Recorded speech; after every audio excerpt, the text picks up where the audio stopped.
बनी इसराइल में दो भाई थे, जिनमें एक मुसलमान था और दूसरा काफिर था। दोनों दरिया में मछलियां पकड़ते थे। काफिर बुत को सजदा करता था, मगर जब वो मछलियों के लिए जाल दरिया में डालता तो इस कदर मछलियां उसमें आ जाती थी कि उसको खींचना मुश्किल हो जाता। मगर मुसलमान के जाल में सिर्फ एक ही मछली आती थी और उसी पर वो सब्र के साथ खुदा का शुक्र अदा करता था। इत्तफाकन एक रोज उस मुसलमान की बीवी अपने मकान की छत पर गई तो उसकी नजर काफिर की बीवी पर पड़ी, जो जेवर और बेहतरीन लिबास से आरास्ता थी। ये देखकर उस मुसलमान की बीवी के दिल में वसवसा पैदा हुआ कि काश मैं भी ऐसी ही होती। तो काफिर की बीवी बोली, तू अपने शोहर को आमादा कर ले कि वो भी मेरे शोहर के महबूद यानी बुत की पूजा किया करे, ताकि तू भी मेरी तरह मालदार हो जाए। ये सुनकर मुसलमान भाई की बीवी कुछ गमज़दा सी होकर नीचे आई और जब उसका शोहर घर आया उसने बीवी का हाल देखकर दरियाफ्त किया, आखिर क्या बात है जिससे तू इस कदर गमज़दा मालूम होती है।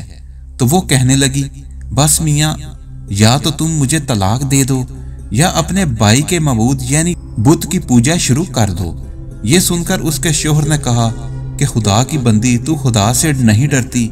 ईमान की दौलत के बाद ये कुफर की बातें क्यों करती है? तो औरत बोली, बस मुझसे अब ज्यादा बातें ना बनाओ, मैं इस तरह की जिंदगी नहीं गुजार सकती। जबकि दूसरी औरतों और खसूसन तेरे भाई की बीवी को मैं देख रही हूँ कि वो जेवरात और उम्दा लिबास से आरास्ता रहती है। जब इस मर्द मोमिन ने देखा कि औरत जिद पर उतर आई है तो उसका इसरार हद से बढ़ चुका है, तो उसने औरत को तसल्ली दी और कहा, अच्छा, घबराने की जरूरत नहीं है, मैं कल से कारीगरों और मजदूरों में जाकर मेहनत करके तुझे रोजाना 2 दिरहम देता रहूंगा, तो इससे अपनी हालत दुरुस्त कर लेना। ये सुनकर औरत को कुछ तस्कीन हासिल हुई और सवेरे ही वो मर्द मोमन मजदूरी की तलाश में निकला, लेकिन किसी ने उसको काम नहीं दिया।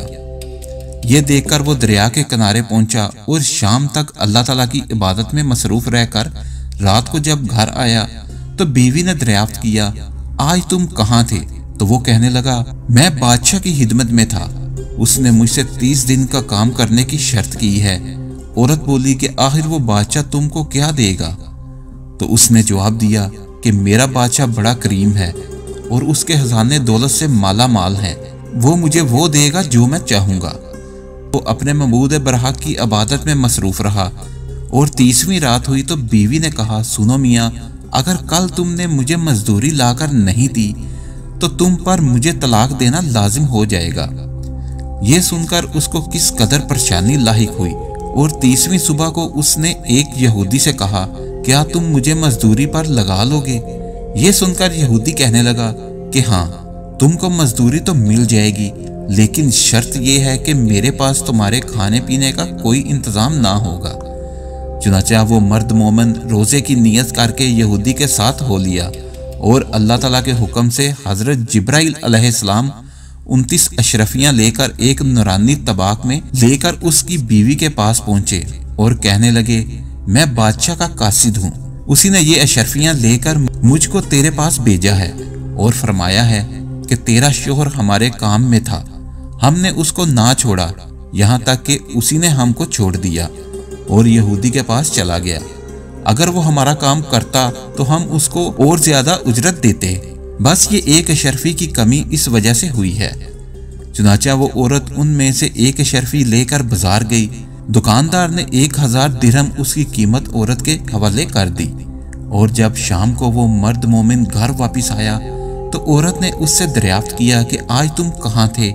उसने जवाब दिया कि आज मैं एक यहूदी के काम पर गया हुआ था। तो बीवी कहने लगी कि आखिर बादशाह की खिदमत तरक करके तुम दूसरे की खिदमत क्यों करते हो? फिर उसको अशरफियों का वाकया सुनाया, जिसको सुनकर वो मर्द मोमन रोते रोते बेहोश हो गया और जब उसको होश हुआ तो बीवी से कहने लगा, अफसोस कि मैंने बादशाह दो जहान की खिदमत का हक अपने ऊपर लाजिम ना किया। उसके बाद उस शख्स ने उस औरत को छोड़ दिया और पहाड़ों पर चला गया, जहां खुदा की इबादत में मसरूफ रहकर उसका इंतकाल हो गया। अल्लाह ताला हम पर अपना रहम फरमाए। तो दोस्तों, इससे हमें यह सबक हासिल होता है कि सच है, अल्लाह के खजानों में कोई कमी नहीं है। वो बंदे को उसकी इबादत का सिला जरूर देता है।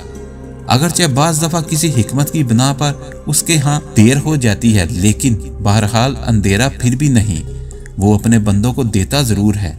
अल्लाह ताला हम सबको सब्र और शुक्र के साथ रहकर ज़िंदगी गुजारने की तौफीक अता फरमाए, आमीन। अगर आपको हमारी वीडियो अच्छी लगी है तो इसको लाइक और शेयर करें और हमारे चैनल को सब्सक्राइब करना ना भूलिए। शुक्रिया।